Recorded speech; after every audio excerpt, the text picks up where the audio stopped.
할렐루야. 오늘이 명절 당일이죠. 그렇죠? 네.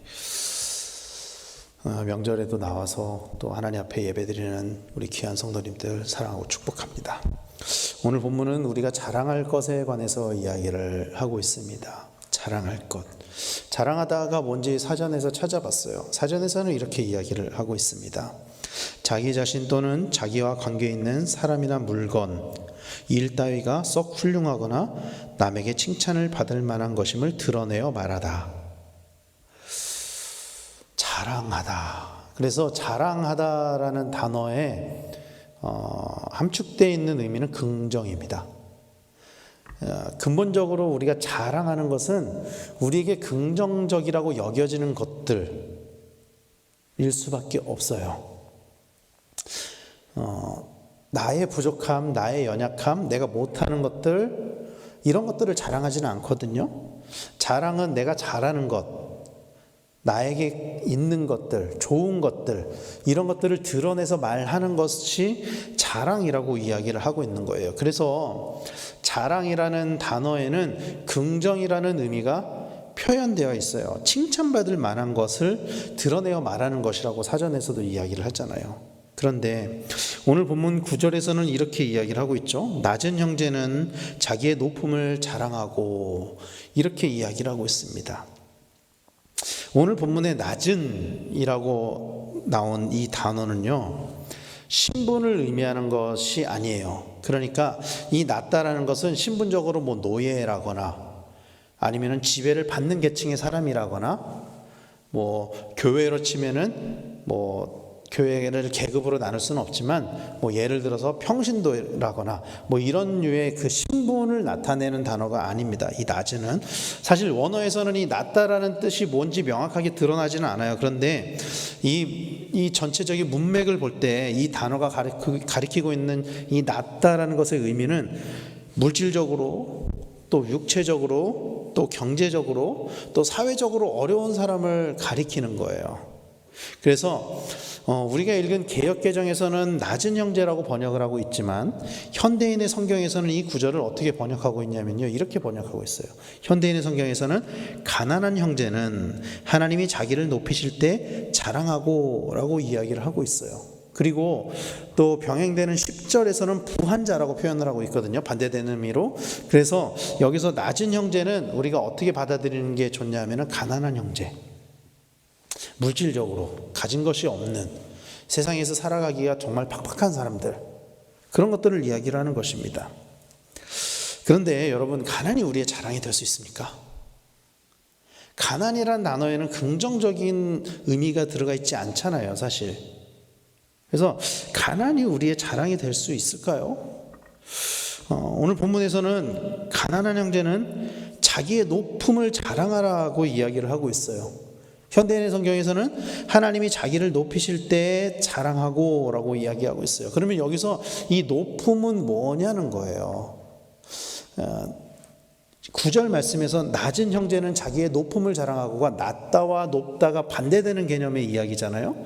그래서 이 본문이 가난, 또 물질적인, 육체적인 이런 어려움들을 뜻하는 것이라면 이 높음은, 자기의 높음을 자랑하고라는 것은 그러면은 부한 것, 부자인 것, 건강한 것을 자랑하라는 것이냐?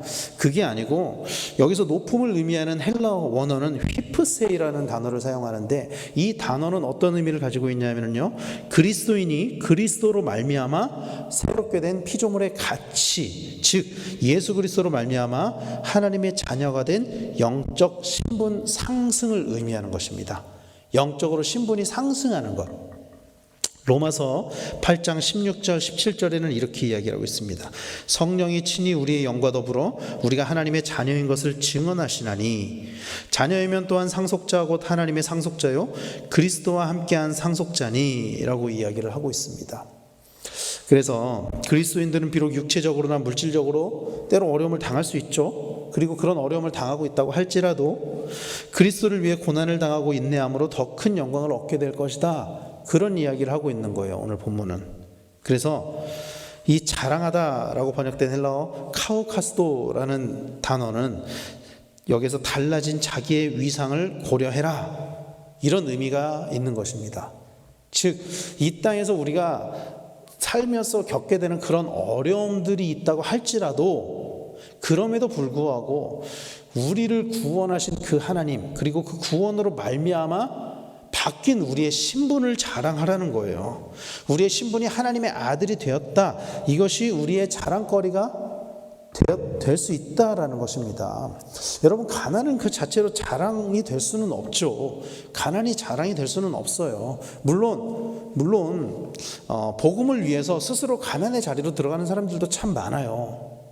그런데 아무리 그렇다고 해도 가난이 그 자체로 자랑이 될 수는 없습니다. 우리가 자랑할 수 있는 그 근본적인 이유는 우리가 하나님의 자녀가 되었다, 우리에게 그만한 가치가 있다, 우리를 사기 위해서 하나님이 독생자 예수 그리스도를 지불하셨다, 대가로 내놓으셨다, 이것이 우리의 자랑이 되어야 한다라고 오늘 본문은 이야기를 하고 있는 것입니다.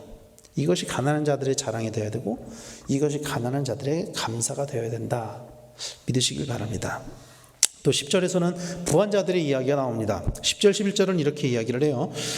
부한자는 자기의 낮아짐을 자랑할지니 이는 그가 풀의 꽃과 같이 지나감이라. 해가 돋고 뜨거운 바람이 불어 풀을 말리면 꽃이 떨어져 그 모양의 아름다움이 없어지나니 부한자도 그 행하는 일에 이와 같이 쇠잔하리라. 보세요. 초대교회 당시 그리스도인들은 부자였을까요? 가난했을까요? 경제적으로 대부분 어려운 형편에 있었던 것 같습니다. 그리스도인들 뿐만이 아니고 사실 2000년 전에 어디를 가든 빈부격차가 굉장히 심했었기 때문에 대부분의 사람들은 사는 게 그렇게 넉넉하지는 않았었던 것 같아요. 그런데 그럼에도 불구하고 그 중에는 경제적인 어려움을 겪어보지 못한 그리스도인들도 있었던 것 같습니다. 많은 로마의 식민지 지배를 받고 있는 사람들이 경제적으로 참 어렵게 살았었는데 유대인들은 그렇지 않은 사람들도 있었던 것 같아요.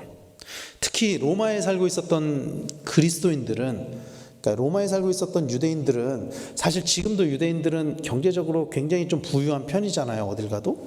근데 그때도 로마에 살고 있었던 그리스도인들은 경제적으로 굉장히 풍족했었다고 이야기를 해요.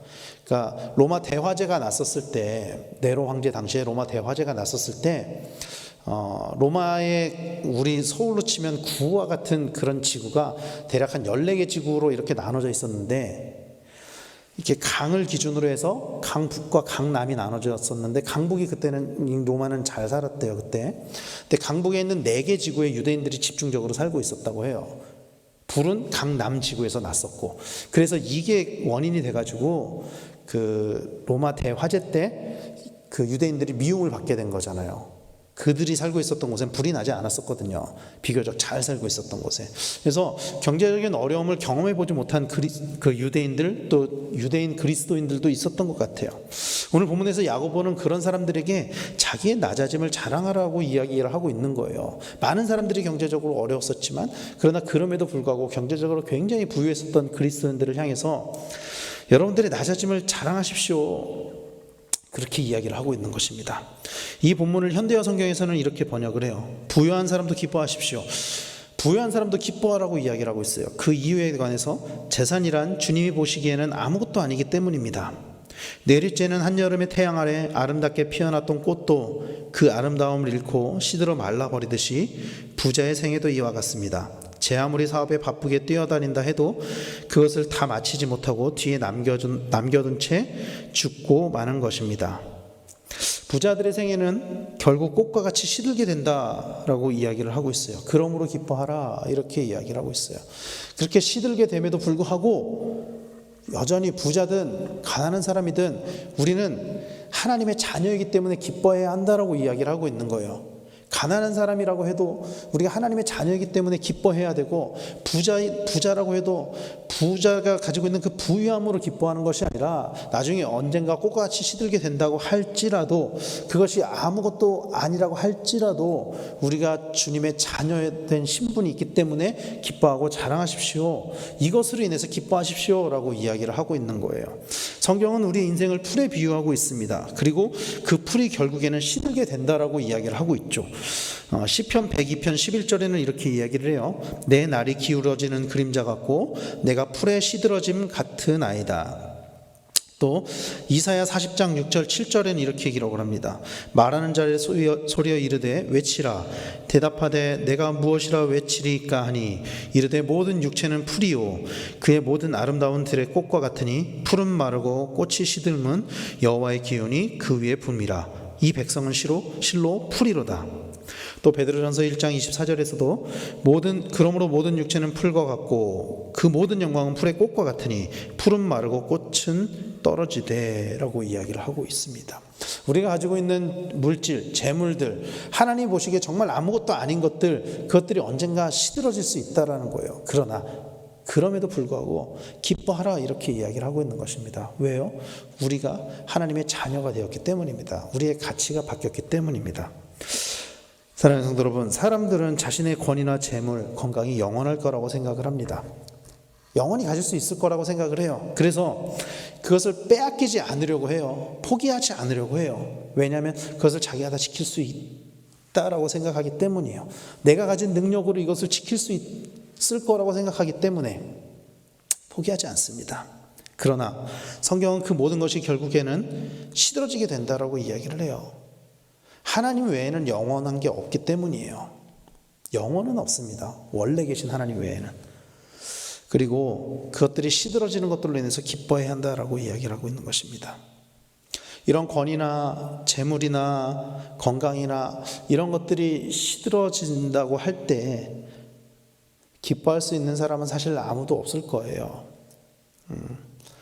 더 건강하면 좋죠. 더 많이 가지면 좋죠, 사실.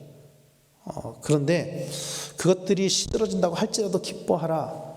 이것에 공감할 수 있는 사람이 얼마나 될까요? 사실 아무리 그리스도인이라고 해도. 그런데 여러분, 우리는 그 모든 것들을 스스로 버리신 분이 있다는 것을 기억해야 해요. 빌립보서 2장 6절, 7절, 8절 말씀은 이렇게 이야기를 합니다. 그는 근본 하나님의 본체시나 하나님과 동등됨을 취할 것으로 여기지 아니하시고 오히려 자기를 비워 종의 형체를 가지사 사람들과 같이 되셨고 사람의 모양으로 나타나사 자기를 낮추시고 죽기까지 복종하셨으니 곧 십자가에 죽으심이라. 예수님께서는 스스로 하나님과 동등됨을 취할 것으로 여기지 아니하시고 사람들과 같이 되셔서 죽기까지 복종하셨습니다. 사랑하는 성도 여러분, 주님이 먼저 우리를 위해 스스로 낮아지셨습니다. 주님이 먼저 목숨을 버리셨다는 것을 기억하시기를 바랍니다. 그리고 그럴 때 주님께서 죽기까지 순종하셨을 때 하나님이 주님을 높이셨다. 누구보다도 더 높이셨다. 성경은 이야기를 해요. 빌립보서 2장 8절까지 읽었잖아요. 9절부터 11절까지는 이렇게 이야기를 하고 있죠. 이러므로 하나님이 그를 지극히 높여 모든 이름 위에 뛰어난 이름을 주사 하늘에 있는 자들과 땅에 있는 자들과 땅 아래에 있는 자들로 모든 무릎을 예수의 이름에 꿇게 하시고 모든 입으로 예수 그리스도를 주라 시인하여 하나님 아버지께 영광을 돌리게 하셨느니라. 그리고 이 빌립보서의 말씀의 맨 앞에는 이렇게 이야기를 해요. 너희 안에 이 마음을 품으라. 곧 그리스도 예수의 마음이니 하면서 그 예수님께서 스스로 낮아지셨다라고 이야기를 하고 있는 거예요. 사랑하는 성도 여러분, 예수님께서는 이렇게 말씀하셨습니다. 마태복음 23장 12절에 누구든지 자기를 높이는 자는 낮아지고 누구든지 자기를 낮추는 자는 높아지리라. 사람들은 스스로를 높이려고 하고 그것을 자랑거리로 삼으려고 합니다. 자기가 높아질 때 자랑을 해요. 낮아짐으로 자랑하는 사람은 없어요. 그러나 주님은 우리에게 스스로 낮아지라 이렇게 말씀하고 계세요. 그리고 주님이 먼저 그렇게 낮아지셨다라는 것을 믿으시길 바랍니다. 사랑하는 성도 여러분, 주님의 낮아짐을 본받는 우리 모두가 되기를 간절히 축원합니다. 사도 바울도 자기의 자랑거리에 대해서 이렇게 이야기를 했죠. 고린도후서 12장 9절에 나에게 이르시기를 내 은혜가 내게 족하도다. 이는 내 능력이 약한 데서 온전하여짐이라 하신지라. 그러므로 도리어 크게 기뻐함으로 나의 여러 약한 것들에 대하여 자랑하리니 이는 그리스도의 능력이 내게 머물게 하려 함이라. 우리 연약함을 채우시는 주님으로 인해 날마다 자랑하는 성도님들이 되시기를 간절히 축원합니다. 그 주님의 무한한 사랑 가운데 날마다 주님을 높이며 영원한 기쁨을 누리는 성도님들 되시길 바랍니다. 오직 주님만 자랑하고 주님만 높이며 빌립보서에서 이야기하는 것처럼 어떤 상황과 환경 속에서도 주님으로 인해 기뻐하며 날마다 승리하시는 우리 성도님들 다 되시기를 예수님의 이름으로 간절히 축원합니다. 기도하겠습니다.